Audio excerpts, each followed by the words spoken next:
10살 도리의 목덜미에 새겨진 북두칠성 모양의 붉은 점이 밤하늘의 별자리와 같은 빛을 내기 시작했습니다. 바보 아버지라 여겼던 칠복이 그 광경을 보며 무릎을 꿇는 모습에 아이는 자신이 누구인지 깨닫기 시작했지요. 구독하시면 이 시리즈의 다음 이야기들도 계속해서 만나보실 수 있습니다. 오늘의 이야기 지금 시작합니다. 금계마을 대부호 최참판댁 뒤뜰에서 저는 오늘도 입을 반쯤 벌린 채 침을 흘리며 나무 토막을 깎고 있었습니다. 마당 건너편에서 아낙네들이 저 바보 칠복이 또 무슨 짓을 하나 하며 손가락질하는 소리가 들려왔지만 저는 아무것도 못 들은 척 허허거리며 손놀림을 이어갔어요. 제 손에 쥔 무딘 칼이 나무결을 따라 미끄러지자 오리 한 마리의 형상이 살아있는 듯 또렷하게 드러났습니다. 목 부분에 깃털 하나하나까지 정교하게 새겨진 그 솜씨를 본다면 과연 이것이 바보의 작품인지 의심할 만했어요. 최참판이 곁을 지나가며 제가 깎은 목조오리를 힐끗 보더니 걸음을 멈추고 고개를 갸웃거렸습니다. 칠보가 이게 네가 만든 게 맞느냐? 저는 침을 더 흘리며 어리둥절한 표정을 지었어요. 나무가 저절로 이렇게 됐어요. 최참판은 의아한 눈빛으로 저를 한참 바라보다가 고개를 저으며 자리를 떠났습니다. 그가 사라지자 저는 조용히 오리를 주머니에 감추고 다른 나무 토막을 집어들었어요. 이번에는 일부러 손을 떨며 거칠게 깎아내어 울퉁불퉁한 형태만 만들어냈습니다. 아무도 보지 않을 때와 누군가 지켜볼 때의 손재주가 하늘과 땅 차이였지만 그 누구도 이 비밀을 눈치채지 못했어요. 해질 무렵 제가 애지중지 키우는 10살 도리가 서당에서 돌아왔는데 무릎이 벌겋게 까져 있었습니다. 아버지, 서당 아이들이 또 저를 밀쳤어요. 도리의 작은 목소리에는 눈물이 섞여 있었어요. 저는 평소의 바보스러운 말투를 완전히 버리고 아주 낮고 진중한 목소리로 아이를 불렀습니다. 돌아, 이리 와서 앉거라. 제 목소리가 갑자기 달라진 것을 들은 도리는 눈을 동그랗게 뜨며 저를 바라봤어요. 저는 뒷산에서 몰래 캐온 신비로운 약초를 꺼내어 아이의 상처에 조심스럽게 발라주었습니다. 아프지 않을 거야. 금세 나을 테니 걱정 말거라. 제 손길이 닿자 도리의 상처는 눈에 띄게 부기가 가라앉기 시작했어요. 도리가 신기한 듯 자신의 무릎을 내려다보자 저는 재빨리 다시 바보 흉내를 내며 입을 벌렸습니다. 돌아. 다 나았네. 아이가 고개를 갸우뚱거리는 사이 저는 허둥지둥 지게를 짊어지고 마당으로 나가 다른 사람들의 시선을 피했어요. 사흘 뒤 장날 마을 주막에 비단 옷을 입었지만 눈빛이 차가운 외지인 셋이 나타났습니다. 저는 지게를 진 채 주막 앞을 지나가다가 그들이 내민 그림 한 장을 얼핏 보게 되었어요. 그림 속에는 어린아이와 그 옆에 서 있는 사내의 모습이 그려져 있었는데 제 가슴이 철렁 내려앉았습니다. 10여 년 전 궁궐에서 종적을 감춘 왕자와 호위무사를 찾고 있소이다. 외지인의 우두머리가 차갑게 말하자 주막 사람들은 모두 고개를 저었어요. 저는 일부러 지게에 걸려 넘어져 땅바닥에 뒹굴며 바보 연기를 했습니다. 아야야 아파요. 하지만 우두머리 사내는 제가 넘어진 자리를 유심히 살펴보더니 이상한 표정을 지었어요. 제가 지나간 곳에는 발자국이 거의 남지 않았고 넘어졌음에도 불구하고 지게 안의 물건들이 하나도 흩어지지 않았기 때문이었습니다. 저는 황급히 일어나 허허거리며 마을 안쪽으로 달아났지만 등 뒤로 따가운 시선을 느꼈어요. 그날 밤 도리의 목덜미를 확인해 보니 북두칠성 모양의 붉은 점이 여전히 선명하게 새겨져 있었습니다. 저는 마른 수건으로 그 점을 가리며 조용히 한숨을 내쉬었어요. 그 이튿날 새벽 저는 도리를 곳간 뒤편으로 데려가 비밀스러운 호흡법을 가르치기 시작했습니다.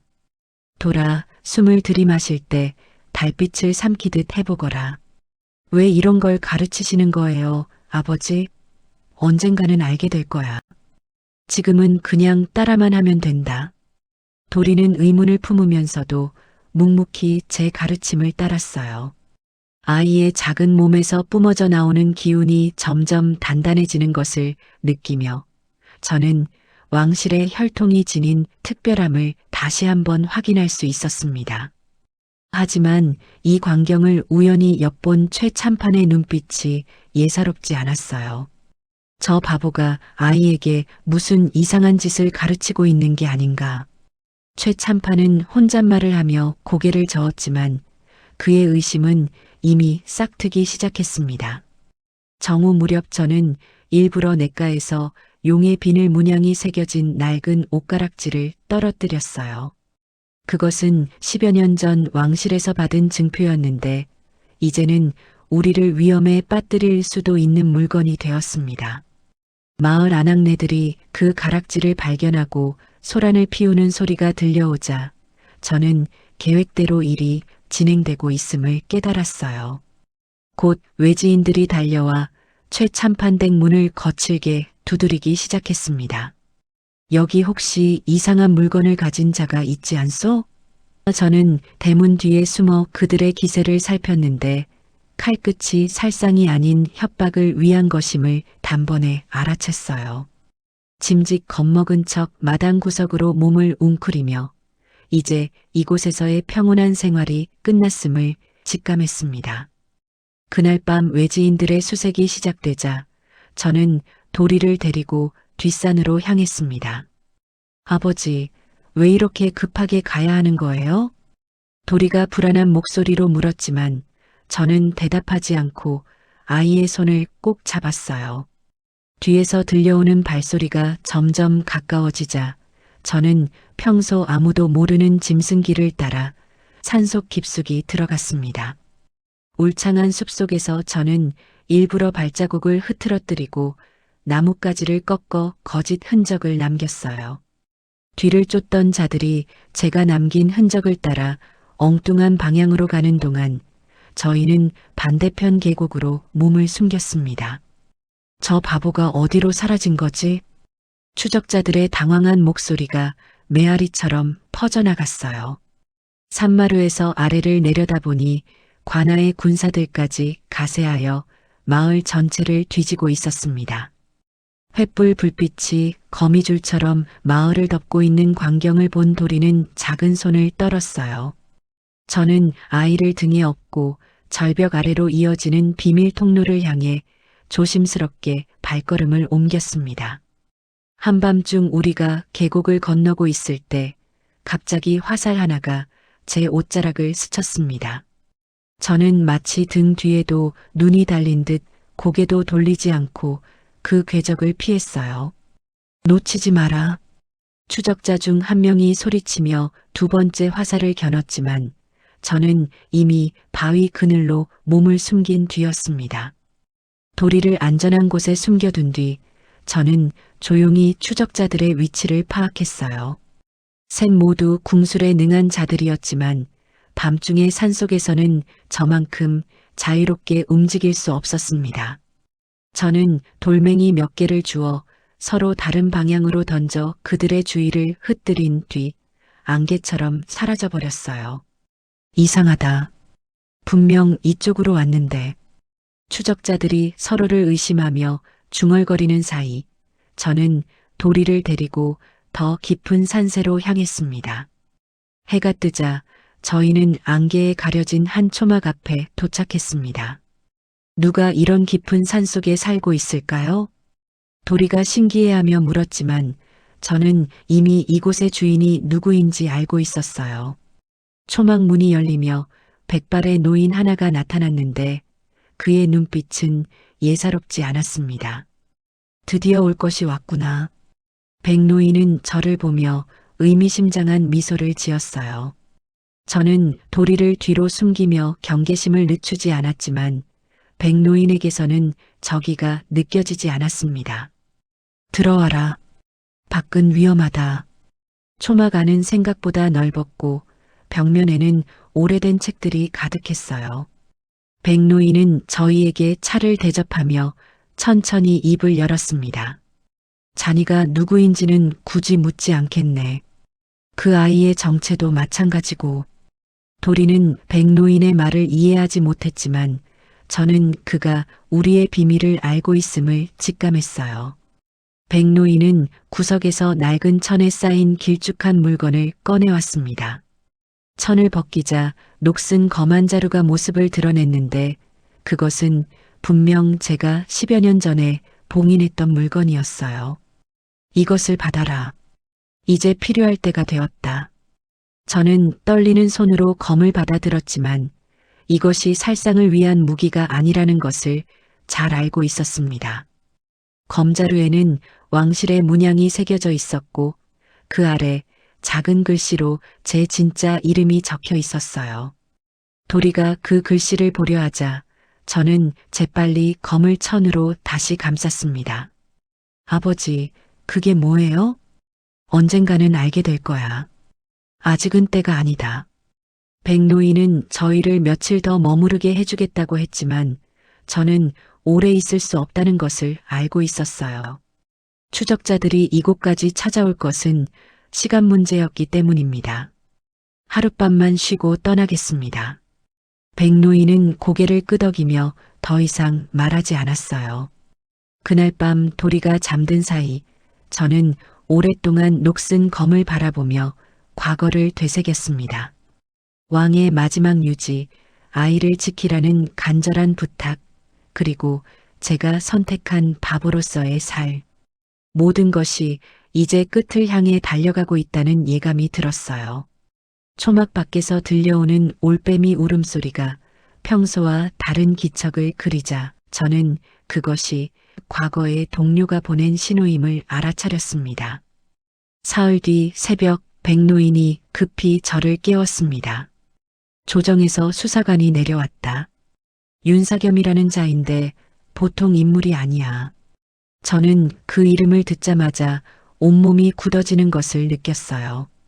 윤사겸은 과거 월영대와 함께 일했던 조정의 예리한 수사관이었거든요. 그자가 이미 금계마을에 도착했고 자니가 머물던 곳을 샅샅이 뒤지고 있다. 백노인의 말에 따르면 윤사겸은 제가 깎은 목조오리들을 하나하나 살펴보며 무언가를 확신하는 듯 했다고 했어요.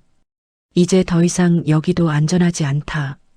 저는 잠든 도리를 조용히 깨워 짐을 꾸리기 시작했습니다. 도리는 졸린 눈을 비비며 물었어요. 아버지, 또 어디로 가는 거예요? 조금만 더 참거라. 곧 안전한 곳에 도착할 것이다. 하지만 저 자신도 과연 안전한 곳이 있을지 확신할 수 없었어요. 한편 그 시각 금계마을에서는 윤사겸이 최참판과 마주 앉아 있었습니다. 그 칠복이라는 머슴에 대해 자세히 말씀해 주십시오. 윤사겸의 날카로운 눈빛에 최참판은 움츠러들며 대답했어요. 그저 불쌍한 바보일 뿐입니다. 10여 년 전부터 우리 집에서 머슴살이를 해왔지요.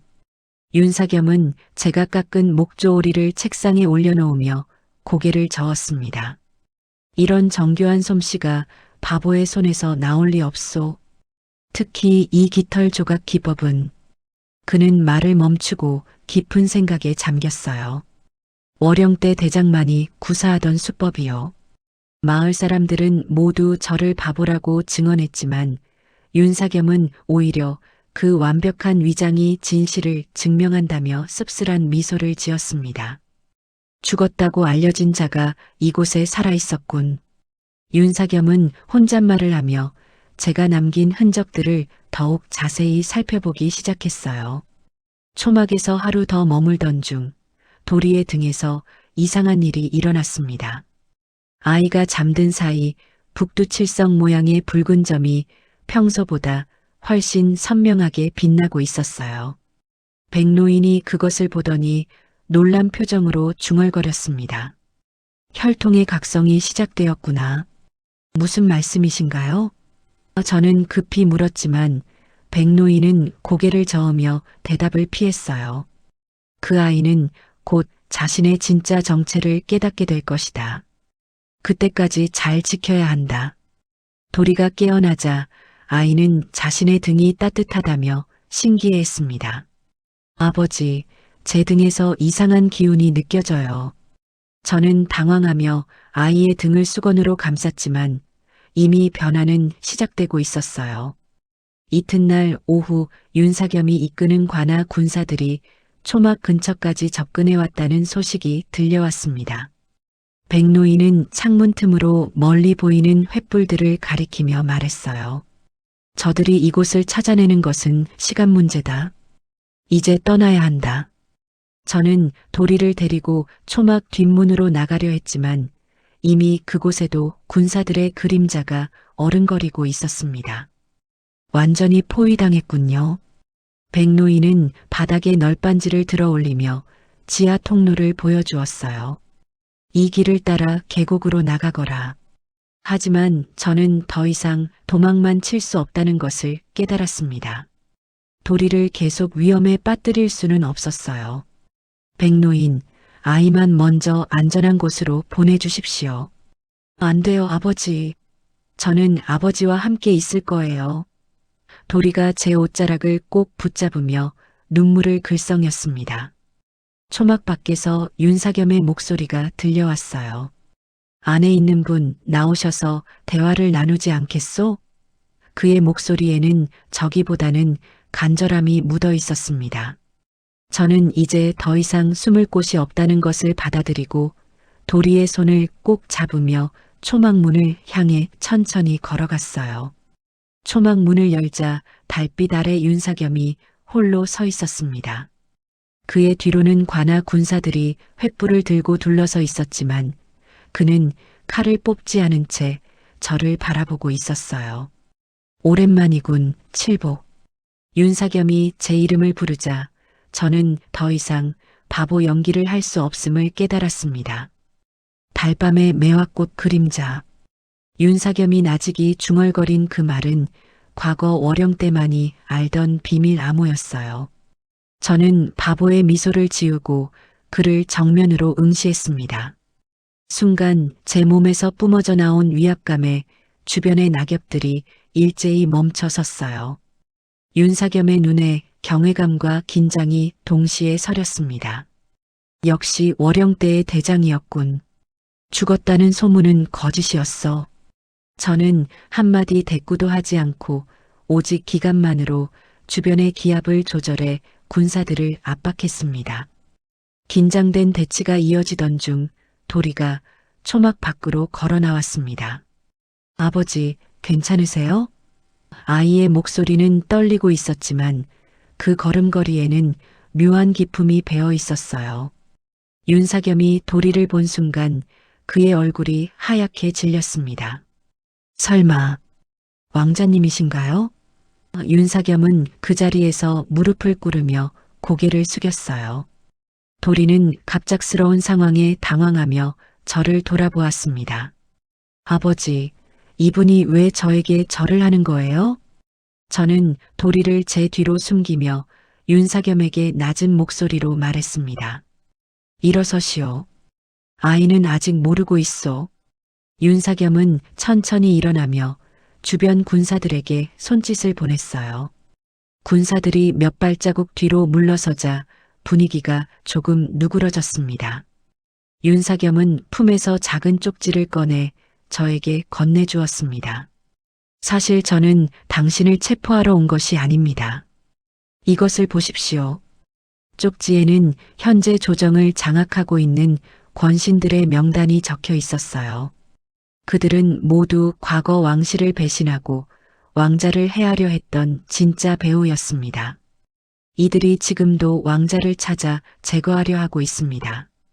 윤사겸의 말에 저는 주먹을 불끈 쥐었어요. 그럼 당신은 누구 편인가? 저는 왕실의 충신입니다. 진짜 적들을 소탕하기 위해 이곳까지 왔습니다. 도리가 우리의 대화를 들으며 점점 불안한 표정을 지었습니다. 아버지, 무슨 이야기를 하고 계시는 거예요? 저는 그냥 도리인데. 저는 아이의 어깨를 부드럽게 쓰다듬으며 아직은 때가 아니라는 눈빛을 보냈어요. 윤사겸은 자신의 목숨을 걸고 우리를 돕겠다고 맹세했습니다. 하지만 조정 내부의 눈을 속이기 위해서는 겉으로는 추적을 계속해야 합니다. 저는 그의 제안을 신중히 검토했어요. 믿을 수 있는 조력자가 필요한 상황이었지만 함정일 가능성도 배제할 수 없었거든요. 어떻게 당신을 믿을 수 있겠소? 제 질문에 윤사겸은 소매에서 작은 패를 꺼내 보여주었습니다. 그것은 과거 왕이 직접 하사했던 밀령패였어요. 이것이 증거가 되겠습니까? 백노인이 초막에서 나와 우리의 대화를 지켜보더니 고개를 끄덕였습니다. 그 패는 진짜다. 믿어도 좋을 것 같구나. 저는 마침내 윤사겸과 손을 잡기로 결심했어요. 하지만 그 순간 숲 너머에서 말발굽 소리가 들려왔습니다. 권신들의 사병인 흑영조가 오고 있습니다. 윤사겸이 급히 소리쳤어요. 저는 도리를 안고 백노인과 함께 초막 뒤편 비밀 통로로 향했습니다. 시간을 벌어주시오.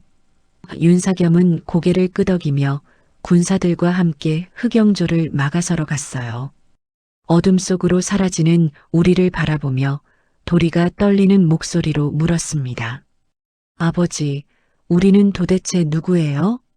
저는 아이를 꼭 안으며 마침내 진실을 말할 때가 왔음을 깨달았습니다. 비밀 통로를 따라 계곡으로 내려가는 동안 저는 마침내 도리에게 진실을 말하기로 결심했습니다. 도라, 이제 네가 알아야 할 때가 되었다. 어둠 속에서도 아이의 커다란 눈동자가 저를 바라보고 있었어요. 너는 이 나라의 가장 귀한 씨앗이니라. 도리는 제 말을 이해하지 못하겠다는 듯 고개를 갸우뚱거렸습니다. 무슨 말씀이세요, 아버지? 저는 깊은 숨을 내쉬며 오랫동안 감춰왔던 기억들을 되살렸어요. 너의 진짜 아버지는 이 나라의 임금이었다. 그리고 나는 너를 지키기 위해 바보가 된 호위무사였지. 계곡 근처 동굴에 도착한 뒤 저는 아이에게 처음으로 나의 본래 목소리로 정중히 절을 올렸습니다. 왕자마마, 이 칠복이 지금까지 무례를 범했사옵니다. 도리는 당황하며 저를 일으켜 세우려 했어요. 아버지, 그런 말씀하지 마세요. 저는 그냥 도리예요. 동굴 안에서 잠시 숨을 돌리던 중 도리는 자신의 옷 안감에서 뭔가 딱딱한 것을 발견했습니다. 이게 뭐지? 아이가 꺼낸 것은 왕실의 봉인이 찍힌 작은 밀서였어요. 저는 그것을 보자마자 온몸이 떨렸습니다. 밀서를 펼쳐보니 제가 왕자를 지키기 위해 스스로 혀를 깨물고 바보를 자처했다는 내용과 왕이 저에게 맡긴 마지막 유지가 상세히 기록되어 있었습니다. 너를 살려달라는 것이 아비의 마지막 부탁이었다. 저는 떨리는 목소리로 밀서의 내용을 읽어주었어요. 도리의 눈에 이슬이 맺혔지만 저는 말없이 아이의 어깨를 짚어주며 지금은 감상에 젖을 때가 아니라고 상기시켰습니다. 하지만 아버지는 여전히 제 아버지예요. 도리의 말에 저는 가슴이 뭉클해졌어요. 동굴 밖에서 발소리가 들려오자 저는 도리를 제 뒤로 숨겼습니다. 입구로 나타난 것은 과거 저와 함께 왕실을 호위했던 동료였어요. 바보 노릇도 이제 지겹지 않느냐, 칠보가. 그는 비웃는 표정으로 저를 바라보며 말했습니다. 네가 권신들과 손을 잡았구나. 저는 한마디 대꾸도 없이 오직 기간만으로 동굴 내부의 기압을 조절해 그를 압박했어요. 왕을 배신한 것도 모자라 이제는 어린 왕자까지 해치려 하는가. 그는 뒤로 물러서며 동료들에게 신호를 보냈습니다. 포위했다. 더 이상 도망칠 곳은 없다. 하지만 저는 검을 뽑지 않고도 발을 가볍게 굴러 동굴 천장의 바위들을 그들 앞에 떨어뜨려 길을 막았어요. 배신자들이 주춤거리는 사이 저는 도리를 안고 동굴 너머 또 다른 비밀 통로로 몸을 피했습니다. 아버지, 정말 대단하세요. 도리가 감탄하며 말했지만 저는 오히려 마음이 무거웠어요. 이제 더 이상 평범한 아버지로 돌아갈 수 없다는 것을 깨달았기 때문입니다. 통로를 빠져나온 곳은 높은 절벽이었습니다. 아래로는 깊은 계곡이, 앞으로는 또 다른 추적자들이 기다리고 있었어요. 완전히 포위당했군. 저는 도리의 손을 꼭 잡으며 마지막 결심을 했습니다. 돌아, 무슨 일이 있어도 아비를 믿거라. 저는 아이에게 제가 가르친 호흡법을 사용하라고 일렀어요. 그리고 녹슨 검을 천에서 꺼내어 높이 들어 올렸습니다. 검은 살상의 도구가 아니라 신념을 지키겠다는 의지의 상징이었어요. 절벽 위에서 바라본 하늘에는 별들이 총총히 빛나고 있었습니다. 도리의 등에 새겨진 북두칠성이 밤하늘의 별자리와 같은 빛을 내며 반응하고 있었어요. 이제 진짜 시작이구나. 저는 중얼거리며 다가오는 운명을 맞이할 준비를 마쳤습니다. 이튿날 새벽 조정에서 공식적으로 내린 역적 수색령이 팔도에 전해졌습니다. 저와 도리의 인상착의가 적힌 방문이 곳곳에 붙었고 현상금까지 걸렸다는 소식이 들려왔어요. 이제 단순한 추적이 아니라 국가적 수배가 되었군. 저는 도리를 데리고 더 깊은 산속으로 들어가며 한숨을 내쉬었습니다. 차코군까지 동원되었다는 소문에 도리는 작은 얼굴을 창백하게 질렸어요. 아버지, 우리 때문에 많은 사람들이 다치는 건 아닌가요? 아이의 걱정스러운 목소리에 저는 가슴이 아팠습니다.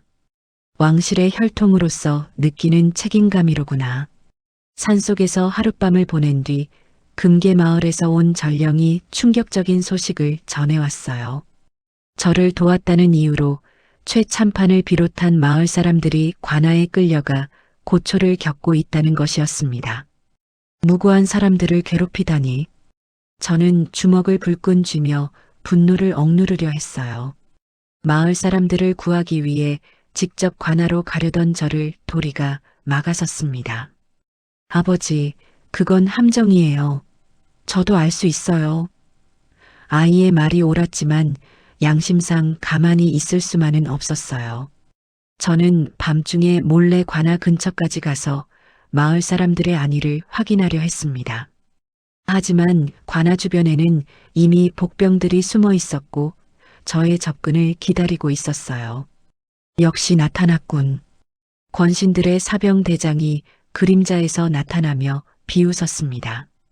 저는 재빨리 뒤돌아 산으로 향했지만 사방에서 포위망이 좁혀져 왔어요.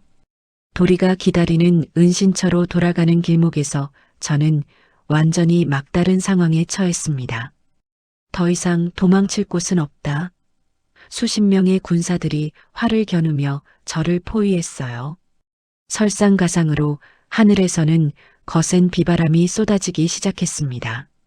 저는 도리를 품에 안고 깎아지른 절벽 위 위태로운 소나무 아래에서 밤을 지새워야 했어요. 아버지, 춥지 않으세요? 도리가 제 옷자락으로 저를 감싸주려 하는 모습에 가슴이 미어졌습니다. 추적자들은 횃불을 들고 빗속을 뚫으며 저희를 압박해 왔어요. 그들의 발소리가 점점 가까워질수록 제 손에 쥔 녹슨 검의 무게가 더욱 무겁게 느껴졌습니다. 이제 정말 끝인가? 번개가 치는 순간 저는 도리의 얼굴을 바라보며 마지막 당부를 남겼어요. 어떤 일이 있어도 네가 이 나라의 정당한 후계자임을 잊지 말거라. 도리는 고개를 끄덕이며 눈물을 참았습니다. 한밤중 저희를 포위한 군사들 앞에 저는 당당히 걸어나갔습니다. 제 몸에서 뿜어져 나오는 위험 어린 기운은 쏟아지는 빗줄기마저 비껴나가게 했어요. 나는 과거 월영 때의 대장 칠복이다. 저는 그들에게 검을 겨누는 대신 왕실의 증표인 옷가락지를 높이 들어 보였습니다. 여기 명운국의 정당한 후계자가 계시니 함부로 대하지 마라.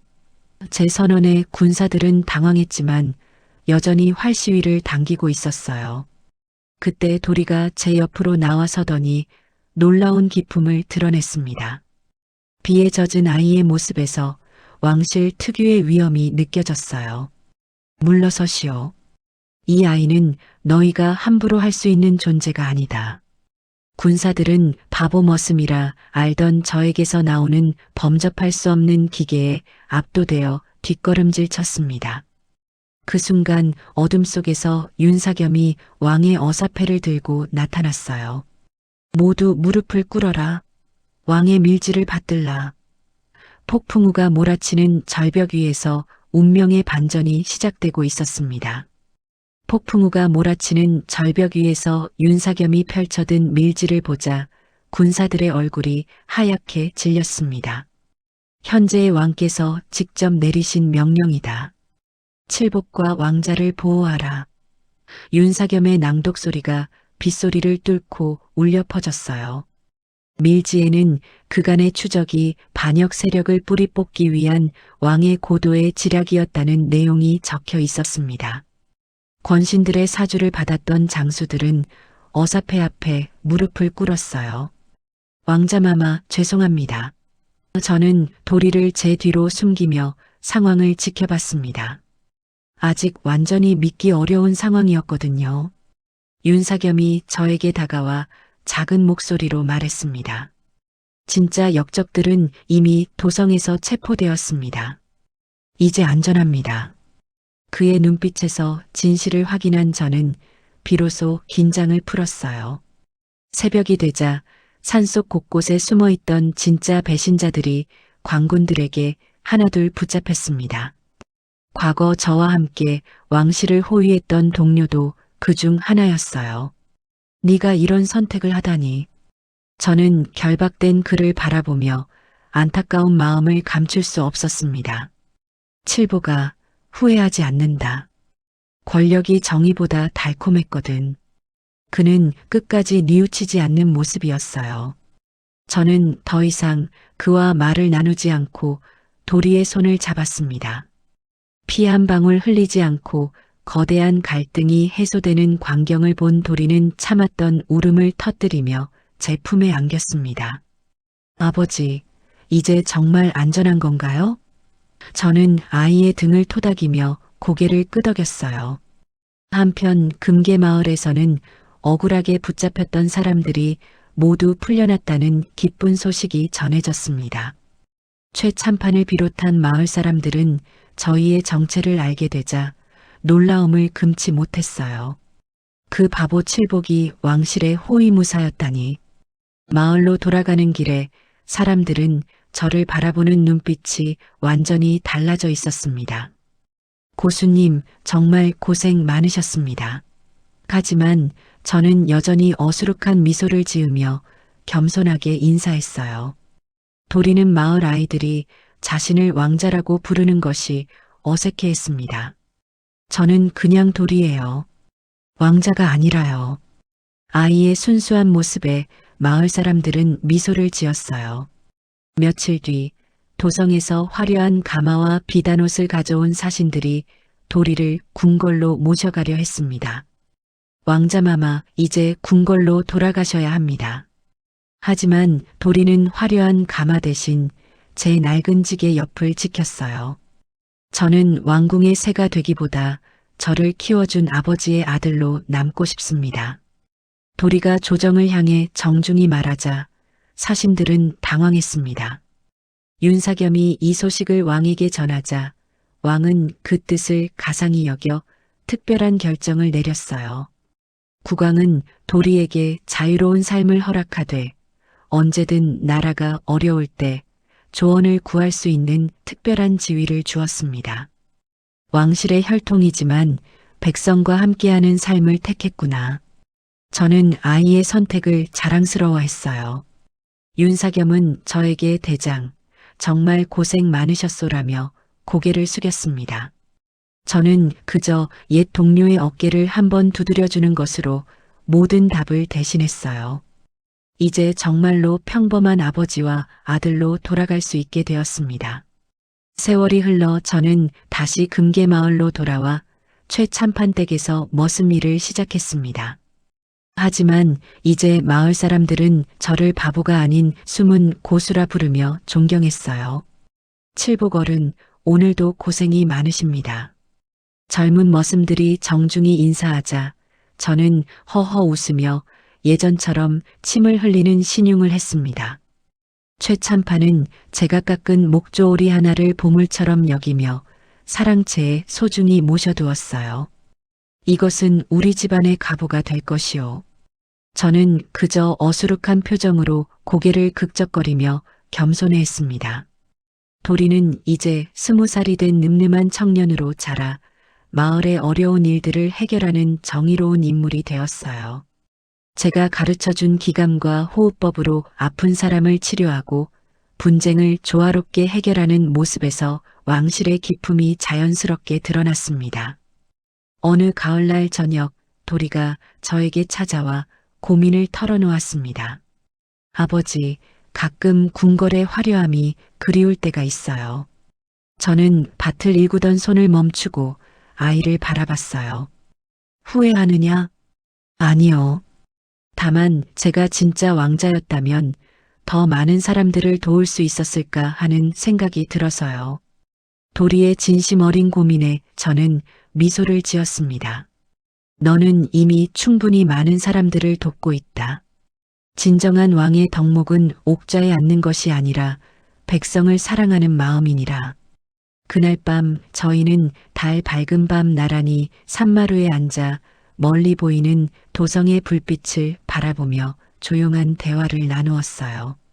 아버지, 가장 고귀한 신분이 무엇인지 이제 알 것 같아요.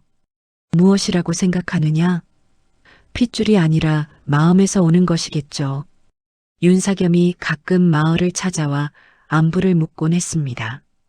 왕께서 늘 왕자님과 대장님의 안부를 궁금해하십니다. 하지만 저희는 조용한 삶을 택했다고 전해달라고 부탁했어요. 마을에는 저희의 이야기가 조금씩 알려지면서 신기한 전설로 자리 잡기 시작했습니다. 바보 머슴이 왕의 아들을 키웠다더라.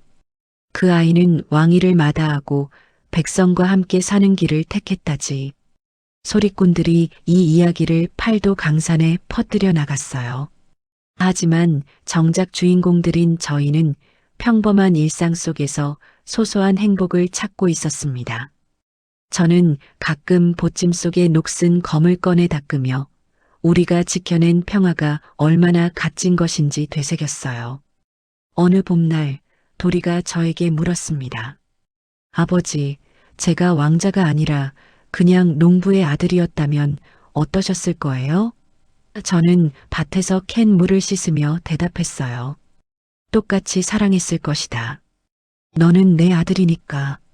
도리의 눈가에 이슬이 맺혔지만 이번에는 슬픔이 아닌 감사의 눈물이었습니다. 저도 아버지가 호위무사든 머슴이든 상관없어요. 아버지는 제 아버지니까요. 저희는 서로를 바라보며 웃었어요. 해질 무렵 저는 여전히 어수룩한 표정으로 지게를 지고 마을 어귀를 걸었습니다.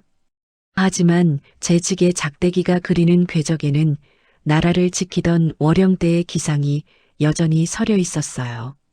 마을 아이들이 칠복 할아버지 하며 달려오자 저는 침을 흘리며 허허 웃었습니다. 이 이야기는 훗날 바보가 키운 왕의 아들이라는 제목으로 온 나라에 전해져 진정한 사랑과 희생이 무엇인지를 사람들에게 알려주는 아름다운 전설이 되었습니다. 가장 낮은 곳에서 가장 귀한 것을 지켜낸 한 아버지의 이야기로 말입니다. 이렇게 바보가 키운 왕의 아들 이야기가 막을 내립니다. 가장 낮은 곳에서 가장 귀한 것을 지켜낸 칠복의 이야기는 진정한 사랑과 희생이 무엇인지를 보여주었습니다. 신분과 혈통보다 더 소중한 것은 변하지 않는 마음이었고, 화려한 왕궁보다 따뜻한 가족의 품이 더 값진 보물이었지요. 오늘도 우리 주변에는 겉으로 드러나지 않는 숨은 영웅들이 있을 것입니다. 평범해 보이는 일상 속에서 누군가를 묵묵히 지키고 사랑하는 이들 말입니다. 칠복과 도리처럼 진정한 행복은 거창한 곳이 아닌 서로를 아끼는 마음 속에 있는지도 모르겠습니다. 시청해 주셔서 감사합니다. 구독하시고 행복한 하루 보내세요.